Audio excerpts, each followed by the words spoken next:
Bonjour à tous, aujourd'hui je vous propose un exercice pour s'entraîner sur la lecture graphique. Donc, on a ici deux courbes, la courbe de la fonction g et la courbe de la fonction f. Alors pour bien que vous les différenciez, ici, donc g, c'est donc celle-ci, voilà, qui est un peu plus gras que l'autre, qui est donc celle de f. Alors l'objectif, c'est de répondre donc à des questions. Ici, ce sont des équations et des inéquations à résoudre. Et on finira par dresser un tableau de signes de la fonction f. Alors, pour détailler un petit peu les questions qu'on va faire, les trois premières questions, ce sont des résolutions d'équations, donc des recherches ici d'antécédents. Pour la question 2 ici, 1, 2, orange, on aura des inéquations avec une seule courbe, la courbe de la fonction f. Et pour la question 3, 1, 2, 3, on aura donc un mélange ici des deux fonctions, donc on utilisera les deux courbes simultanément. Voilà, et on finira, je l'ai dit, par un tableau de signes. Donc on est parti. On vous demande donc ici de résoudre f de x égale moins 4. Alors les deux fonctions, c'est précisé dès le début, sont définies sur l'intervalle moins 4, 6. Alors déjà, qu'est-ce que ça veut dire ça? Alors moins 4, 6, comme c'est l'ensemble de définition, ou le domaine de définition, c'est un ensemble qui est sur les x. Donc ici, au niveau des courbes, le moins 4, il est là, le 6, il est ici. Vous voyez bien qu'en dehors de cet intervalle, donc ici l'intervalle moins 4, 6, au niveau des x, en dehors de cet intervalle, vous n'aurez pas de courbe. Vous voyez bien, ici, donc vous n'avez pas de courbe avant x égale moins 4, et vous n'avez pas de courbe après x égale 6. Toutes les courbes se trouvent entre ces deux verticales d'équation x égale moins 4 et x égale 6. Ça, c'est pour détailler ce que c'est l'ensemble de définition ici graphiquement. Première question. Dans cette première question, on vous demande de résoudre f de x. Donc, question 1, f de x égale moins 4. Je rappelle que quand on écrit f de x égale moins 4, x, c'est une abscisse, graphiquement, et moins 4, c'est une ordonnée. D'accord? Ça veut dire que les abscisses, donc il y a une petite mémoire mnémotechnique, ça s'écrit comme ceci, si on allonge la boucle, donc les abscisses vont se lire sur l'axe horizontal, et les ordonnées, on peut mettre la boucle vers le haut, vont se lire sur l'axe vertical. Donc ce moins 4, c'est le moins 4 que vous pouvez trouver sur l'axe vertical. Donc c'est ce moins 4 qui est ici. Qu'est-ce qu'on va faire? Qu'est-ce que la question nous incite à faire? Eh bien, il faut trouver tous les nombres x, tous les réels x, dont l'image par la fonction f est égale à moins 4. Alors la fonction f, sur le dessin, sa courbe, c'est celle-ci. D'accord? Donc on va oublier l'autre courbe, c'est celle de g. Nous, on va travailler que sur la fonction f. Donc quand on fait ce genre d'exercice, il faut être capable de faire abstraction de données qui ne nous servent pas. Ici, on va oublier la courbe de la fonction g. Une fois qu'on sait bien focaliser sur la courbe de f, on doit répondre à une question simple, c'est bien quels sont les points de cette courbe qui ont une ordonnée égale à moins 4. Donc, ce qu'on va faire toujours, c'est tracer virtuellement ou tracer pour de vrai la droite, justement, qui contient tous les points d'ordonnée moins 4. Cette droite, c'est une horizontale qui passe par ici, moins 4. Donc ça, on va dire, donc ordonnée égale à moins 4. Et vous voulez chercher tous les réels dont l'image vaut moins 4. Donc, on va chercher tous les points de la courbe de f qui sont sur cette droite rose. J'en ai deux. Ici, ce point-là et ce point-là. Les coordonnées de ces points. Vous voyez, le premier, son abscisse, c'est, si je la projette sur l'axe des abscisses, son abscisse, ça va être moins 3. Pour le deuxième, son abscisse, quand on le projette, ça tombe sur 0. Donc le premier point a pour coordonnées moins 3, moins 4. Le deuxième a pour coordonnées 0, moins 4. Donc comme moins 3, moins 4, ça veut dire que l'image de moins 3, c'est moins 4. Et ici, l'image de 0, c'est moins 4. Donc on va répondre ici, les solutions de cette équation. Ce sont donc les deux nombres moins 3 et 0. Donc dans la pratique, je répète ce qu'on doit faire. On trace ou on repère un petit peu la droite d'ordonnée moins 4. On cherche ces points d'intersection avec la courbe de la fonction considérée. Donc la courbe ici, la fonction f. Ici, on trouve 2. Et une fois qu'on a trouvé ces deux points, on relève les abscisses de ces points. Et les abscisses ici nous donnent moins 3 et 0. Donc ça, c'est une recherche d'antécédent. On vient de trouver tous les réels dont l'image par la fonction f était moins 4. Ensuite, on vous demande de résoudre f de x égale 0. Donc c'est une question du même type. Cette fois-ci, on vous demande de trouver tous les antécédents de 0 par la fonction f. Donc on va regarder la même courbe, mais au lieu de tracer à droite d'ordonnée y égale moins 4, on va tracer, elle est déjà tracée, mais on va repérer la droite d'équation y égale 0, c'est-à-dire l'axe des abscisses. Et on va faire comme tout à l'heure. On va chercher bien tous les points de la courbe de f qui sont sur cette droite. Donc cette droite, c'est l'axe des abscisses. Son équation en mathématiques, on dit que c'est y égale 0, c'est l'ensemble des points d'ordonnée 0. Ici, on va donc chercher les intersections. On a une seule intersection ici, en 5. Donc conclusion, eh bien, les antécédents de 0 par f, bien il n'y en a qu'un, c'est 5. Donc on mettra s égale 5. Il n'y a qu'un nombre dont l'image est 0, c'est 5. Donc, quand on vous demandera de résoudre f de x égale 0, on va tout simplement chercher les abscisses des points d'intersection de la courbe avec l'axe horizontal. C'est tout simple. Donc ici, la solution, la deuxième équation, c'est l'ensemble, ici donc avec des accolades, d'un seul élément. Ici, c'est l'élément 5. Troisième question, g de x égale moins 2. Cette fois-ci, on ne regarde plus la courbe de f, on va regarder la courbe de la fonction g, donc celle-ci. Voilà. Et on va chercher les antécédents par la fonction g du nombre moins 2. Donc qu'est-ce qu'on fait? On a déjà dit, eh bien, on va tracer l'horizontale, la droite, qui contient tous les points d'ordonnée moins 2. Donc le moins 2, c'est lui. D'accord? Je vais l'entourer pour bien que vous le voyez. Le moins 2, c'est lui. Donc la droite horizontale, elle va être ici. Je vais la tracer plus finement. Voilà. Et une fois qu'on a tracé ça, on prendra l'intersection de cette droite verte avec ici ma courbe violette. On en trouve 2 et on va relever les abscisses de ces points. Donc je répète, première étape, la droite d'ordonnée 2, donc la droite d'équation y égale 2. Ensuite, on trouve les intersections de cette droite avec la courbe de g. On trouve 2 intersections. Et une fois qu'on a ces intersections, on va les projeter sur l'axe des abscisses. Donc ici, on trouvera 2. Et celui-là, on trouvera à peu près moins 3,4. Donc comme d'habitude, on va répondre à l'ensemble sous forme ici d'accolade. Et cet ensemble contient deux nombres, moins 3,4, séparés par un point virgule. Et le deuxième solution, c'est 2. D'accord? Donc voilà les solutions de nos trois équations. Donc à chaque fois, vous avez vu, on a tracé des horizontales et on a trouvé des intersections et on les a ensuite envoyées sur l'axe des abscisses pour trouver des abscisses. Maintenant, passons aux inéquations. La première, f de x strictement inférieur à 0, donc f de x strictement négatif. Qu'est-ce qu'on doit faire? Alors ici, attention, c'est une inéquation. On doit chercher quoi? Ici, on doit chercher donc les abscisses des points de la courbe de f, donc des points de la courbe CF, qui ont une ordonnée inférieure strictement à 0. Alors là, petit rappel de ce qu'on sait faire. Ici, vous avez un axe vertical. Cet axe vertical, alors je vais en refaire un ici, c'est une droite. Au niveau de l'axe des abscisses, ici, vous avez une ordonnée égale à 0. C'est pour ça qu'on cherche ici les points qui répondent à f de x égale 0. Quand on est dessous, donc en dessous, c'est-à-dire sous l'axe horizontal, on est sur l'ensemble des points d'ordonnée négative strictement. Et au-dessus, on est sur des points d'ordonnée positive strictement. Donc là, qu'est-ce qu'on veut? On veut des points de la courbe de f qui ont une ordonnée inférieure strictement à 0, donc des ordonnées strictement négatives, donc des points qui sont sous l'axe. Donc on oublie tout ce qui est au-dessus, et on va donc s'intéresser à la courbe de f et à tous ces points qui sont en dessous strictement de l'axe horizontal. Donc ici, pardon, ça c'est f. Donc, ce qui m'intéresse, c'est donc tous les points de la courbe de f ici qui sont sous l'axe. Donc toute cette partie m'intéresse. On a une position limite ici. Qu'est-ce qu'on fait à cet endroit-là? Et ça, c'est la difficulté, c'est, vous allez voir, c'est régler des crochets.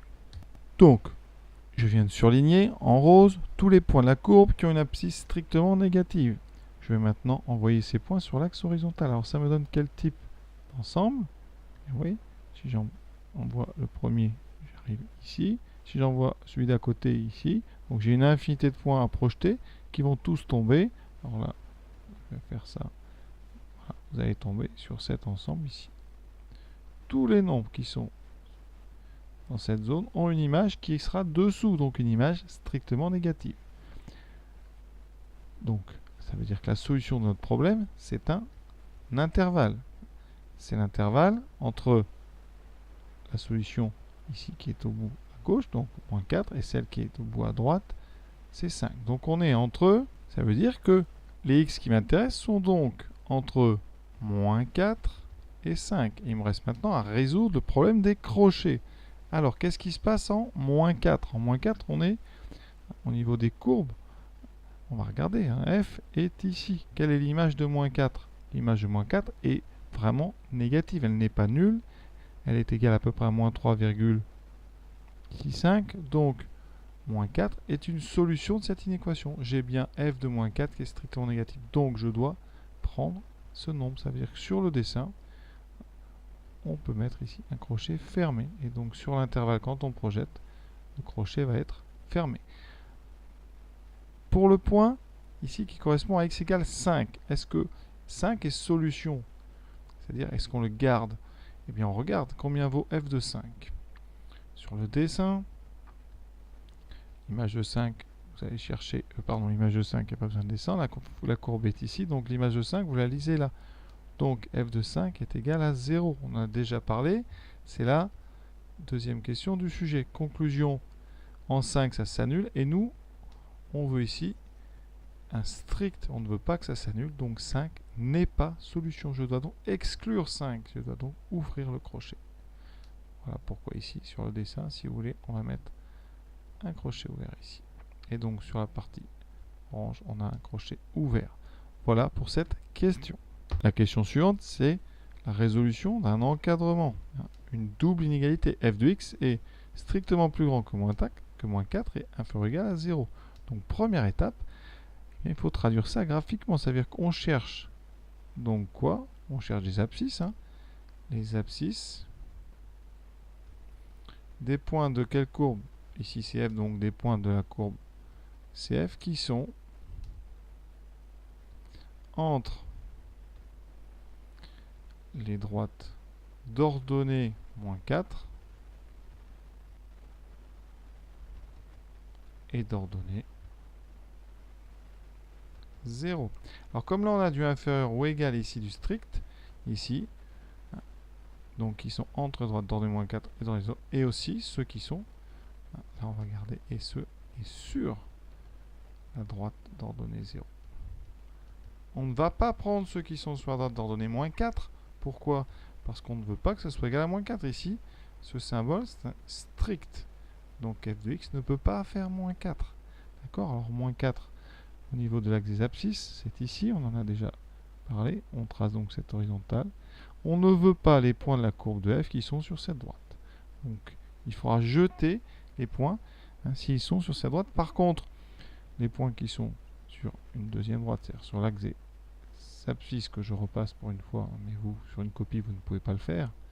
Donc on doit trouver les portions de la courbe de f qui sont entre ces deux droites. Alors ici, je vais les passer un petit peu en trait épais pour que vous le voyez bien. Donc, vous avez une première partie, alors je vais mettre ça en bleu. Vous voyez ici, cette partie-là, elle est bien, elle correspond bien à des ordonnées qui sont entre moins 4 et 0. Et pareil pour cette partie-là, ici.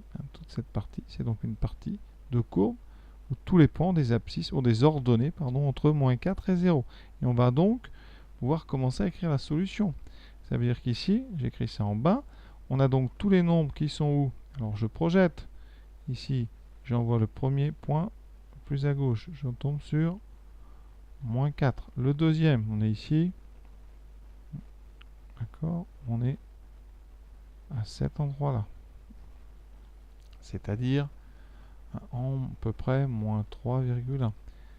Donc déjà, dans les solutions, vous avez tout un intervalle qui va de moins 4 jusqu'à moins 3,1. On aura ensuite un autre intervalle, donc union cet intervalle-là. Quand on envoie ça sur l'axe horizontal, le premier point va tomber sur 0, le deuxième tombe sur 5. Donc on sera entre 0 et 5. Et on va régler les crochets. Rappelez-vous, je vous ai dit qu'on allait exclure les points qui sont sur la droite rouge. La droite rouge, c'est la droite qui contient les points d'ordonnée moins 4. Donc ici, on doit exclure les points. Et comme on a du inférieur ou égal à 0, on va sur la droite d'ordonnée 0. Et ici, ces points-là, on doit les inclure. Donc ils sont inclus. Chaque point qui est en haut est inclus, chaque point qui est en bas est exclu. Donc au niveau des crochets, qu'est-ce que ça va nous donner? Ici à gauche, on est bien entre les deux. Puisque l'image ici de moins 4, c'est plus grand que moins 4. Donc ici, ce point-là, il va être solution. D'accord? Donc, notre premier intervalle va commencer par un crochet fermé en moins 4. Pour le deuxième, je prends vraiment des gros traits pour que vous les voyez bien. Ici, on est sur la droite rouge, donc on va devoir exclure. Ça veut dire que sur les crochets en bas, moins 4 va être solution. Par contre, moins 3,1 va être exclu des solutions parce qu'en moins 3,1, on a une image qui vaut moins 4. C'est pareil, 0 va être exclu parce qu'en 0, vous voyez, on est sur la droite rouge et on a dit on exclut tous les points qui sont sur la droite rouge. Donc là, on va mettre un crochet ouvert. De toute façon, sur une même droite, dans un raisonnement comme ça, tous les crochets sont ouverts ou tous les crochets sont fermés. Pour le crochet du haut, on est sur la droite rose ici, donc la droite d'ordonnée 0. On doit prendre les points qui sont sur cette droite, donc on va fermer le crochet. Fermer donc vers l'intérieur. Conclusion ici, ouvert en 0, fermé en 5. Et voilà, cette question est terminée. Donc première étape, vous devez repérer les deux droites dans lesquelles vous devez vous situer entre les deux. Ensuite, on repère les portions de courbe qui nous intéressent et on règle un par un les crochets. Très important de les faire un par un. Troisième grande série de questions, les questions qui vont mélanger les deux fonctions, donc utilisation des deux courbes. La première question, la plus classique au monde, c'est trouver les x tel que f de x est égal à g de x. D'accord? Ça, vous en avez déjà fait. Prenons un exemple, par exemple, pour x égale 3 ou pour x égale 4. Voilà. Je prends x égale 4. Par la fonction, ici, f, l'image de 4 va se retrouver ici. Et l'image par g se trouvera là. Vous voyez bien que f de x n'est pas égal ici à g de x. Quand est-ce qu'on va avoir égalité? Eh bien, c'est tout simple. Il faudra que les deux croix que vous dessinez soient au même endroit. Donc, il faudra que les deux courbes se coupent. Ça veut dire qu'il faut tout simplement trouver les points d'intersection des deux courbes. Ici, vous en avez un seul. Ce point d'intersection, c'est celui-là. On va donc le projeter. Et donc, f et g ne sont égales qu'à un endroit en 2,8. D'accord? Donc ici, s égale le singleton. On dit ça, il n'y a qu'un élément de solution, c'est 2,8. Et c'est le seul endroit où f de x va être égal à g de x. Donc ça, on y pense bien, intersection des deux courbes. Et on garde ce 2,8, il va nous servir pour les deux questions qui suivent. La question suivante, c'est f de x supérieur ou égal à g de x. Donc, pour traduire ça graphiquement, ça veut dire que cf est sur ou au-dessus de la courbe de g. Sur, parce qu'on a du égal, ou au-dessus, parce qu'on a supérieur ou égal. D'accord? Donc, graphiquement, supérieur ou égal, ça veut dire au-dessus ou sur. Ça veut dire que là, vous allez regarder donc les deux courbes. Il faut que sur une même verticale, la courbe de f soit au-dessus. Donc, vous voyez, au début, qu'est-ce qui se passe? Si je prends par exemple x égale moins 3, l'image par g est ici. Donc là, vous allez trouver g de moins 3. L'image par f est plus basse. Ça veut dire ici que ça ne va pas aller. Ici, on a f qui est plus petit que g, puisqu'il est plus bas. Donc, ce n'est pas cette portion. Il faut que la courbe de f soit au-dessus. Et donc, vous avez bien compris, c'est cette partie-là qui va nous intéresser. Sur toute cette partie, à chaque fois, l'image par f est plus haute, donc plus grande que l'image par g qui sera plus basse. Comme d'habitude, on va envoyer cette partie de courbe sur l'axe des abscisses. Donc, il va commencer par ce point ici qu'on a déjà trouvé tout à l'heure, c'est 2,8. Et la fin, on aura donc tout ce segment. Ici, chaque point, vous voyez, on l'envoie. Voilà. Ici, vers le haut. Quand on est au-dessus, ça sera vers le bas. Et donc, on trouve tout le segment. Alors, je vais tout le segment qui est ici de 2,8 jusqu'au dernier segment ici, 6. Et on va régler les crochets comme d'habitude. Ici, c'est du supérieur ou égal. Donc, on est entre 2,8 et 6. Est-ce que 2,8 est solution? Ça, c'est la question que je vais vous poser. 2,8 est solution. Alors on sait quoi?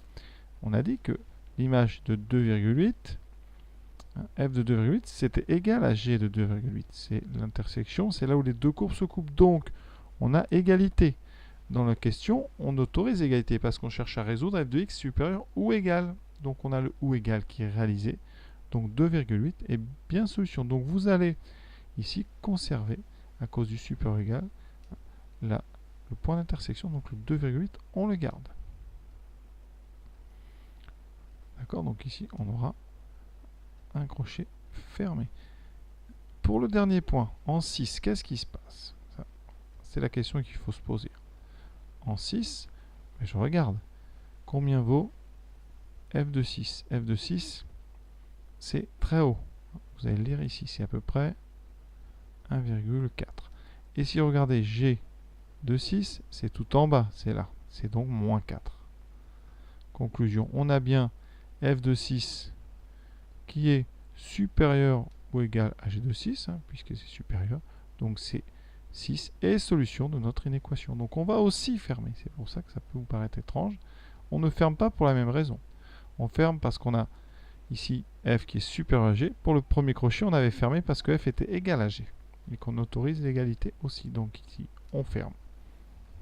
Donc voilà pour cette inégalité. Il en reste maintenant une. Et cette inégalité, cette inéquation, c'est f de x strictement plus petit que g. Donc ici, on veut quoi? Que cf soit strictement en dessous, puisqu'on a un symbole inférieur, donc cf doit être strictement en dessous de cg. Ça veut dire que c'est le contraire par rapport à tout à l'heure. Tout à l'heure, on avait ici notre point, ça nous donnait 2,8, et on avait la partie droite. Ici, c'est le contraire. C'est dans cette zone ici que la courbe de f est en dessous de la courbe de g. D'ailleurs, j'ai surligné f. J'aurais très bien pu surligner la courbe de g. Et vous voyez bien que la courbe rose est au-dessus de la courbe bleue. Donc, on répond bien à la question. Alors, strictement dessus, ça veut dire, par contre, une petite différence par rapport à tout à l'heure.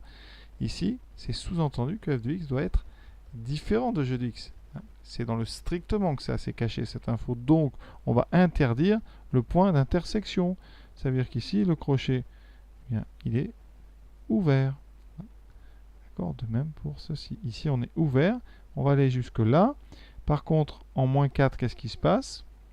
Là, ce n'est pas le même problème. Il n'y a pas égalité. En moins 4, eh bien, g de moins 4 est plus grand que f de moins 4, puisque la courbe rose est bien au-dessus strictement. Donc ce point répond tout à fait à la question. On a bien f plus petit que g. Et on va donc, bien ici, fermer le crochet. Et ici aussi. Donc quand on va envoyer en fait ces zones sur l'axe horizontal, eh bien on va arriver où? J'envoie ça, vous allez arriver ici. Ça va démarrer en moins 4. Vous allez atteindre toute cette partie jusqu'au point d'intersection 2,8. Et on a dit, ici on va fermer au départ. Et on va ouvrir à l'arrivée, puisqu'on ne veut pas que les deux courbes se coupent. On ne veut pas qu'il y ait une égalité. Donc la solution ici, ça sera donc tout ce qui part du début, donc en moins 4, fermé, jusqu'à l'intersection qui était 2,8. Et là, on va ouvrir. Donc voilà, les questions, on va dire vraiment classiques sur les inégalités résolues par le graphique et sur les égalités et les équations résolues par le graphique, c'est terminé. Maintenant, on passe à la dernière question, le tableau de signes. Alors qu'est-ce qu'un tableau de signes? C'est un tableau qui donne le signe de f. Alors, le signe de f, qu'est-ce que c'est? Eh bien, c'est est-ce que f est positif ou est-ce que f est négatif? Alors, regardons donc la courbe de f. On oublie la courbe de f. Comme ça, maintenant, on n'a plus que la courbe de f. On ne va pas mélanger. Alors, qu'est-ce que c'est que le signe de f? Le signe de f, c'est soit plus, soit 0, soit moins. D'accord? Ça veut dire que f peut être strictement positif, f peut être égal à 0, et f peut être strictement négatif. Donc, trouver le signe, dresser le tableau de signes de f, c'est arriver à déterminer pour quelle valeur de x on est dans le premier cas, pour quelle valeur on est dans le deuxième, pour quelle valeur on est dans le troisième. Alors, on a déjà des indices. F de x égale 0, on a déjà résolu, c'est la deuxième question. F de x égale 0, ça on sait que ça est réalisé quand x égale 5. Sur le graphique, c'est le point ici. Voilà, et donc ça correspond à l'abscisse 5. On a déjà résolu en deuxième 1 l'inéquation f de x négatif. On sait que f de x est négatif strictement quand x appartient à l'intervalle moins 4, 5. C'est-à-dire toute la partie où la courbe de f va se situer ici sous l'axe des abscisses. Sur toute cette partie, on avait dit que f de x était strictement négatif parce qu'on allait lire les images sur la partie négative de l'axe des ordonnées. Et donc, mais quand est-ce que f est strictement positif? Bien sur tout le reste ici, donc sur toute cette partie-là, on a ici f de x qui est strictement positif. Donc f de x est strictement positif quand on est après 5. Donc ici, quand x appartient à l'intervalle 5, 6. Donc ça, en général, on met ça dans un tableau. Le tableau, il va comporter 2 lignes. Ça va ressembler à un tableau de valeurs. En première ligne, on a x. Donc ici, x va de moins 4 à 6. Et en deuxième ligne, on va écrire juste f de x, sachant qu'on va mettre le signe. Alors, la première chose qu'on met toujours, c'est l'endroit où f de x vaut 0. On sait que x vaut 0, que f de x vaut 0 quand x vaut 5. Donc là, ici, on met x égale 5. On a bien entre moins 4 et 6. Et en 5, l'image va être égale à 0. D'accord? Pour l'instant, ça ressemble à un tableau de valeurs. La différence, c'est qu'on ne va pas mettre les valeurs de moins 4 et 6. On va mettre le signe de f quand on est entre moins 4 et 5. Et ça, on le sait, entre moins 4 et 5. Alors ici, vous ferez attention, le crochet ici est strictement est ouvert, parce que f de x est strictement positif. Donc ici, de moins 4 à 5, j'ai une fonction qui va être négative. Ensuite, vous voyez, elle s'annule. On voit bien sur le dessin. Au début, on est sur une partie négative. Ensuite, ça s'annule en 5. Et après, dès qu'on dépasse 5, ça sera positif. Donc, on a un tableau de signe moins 0 plus. Voilà. Ça, c'est un tableau qui permet de trouver le signe de f directement. Par exemple, si je vous dis f de 5,5, vous placez 5,5 sur la première ligne. C'est ici. Et donc, vous voyez que dessous, f de 5,5 va être strictement positif. Donc, voilà. On a donc terminé cet exercice, c'est vraiment un exercice d'entraînement. Donc si vous avez réussi à faire tout ça, vous êtes prêt. Voilà. À très bientôt.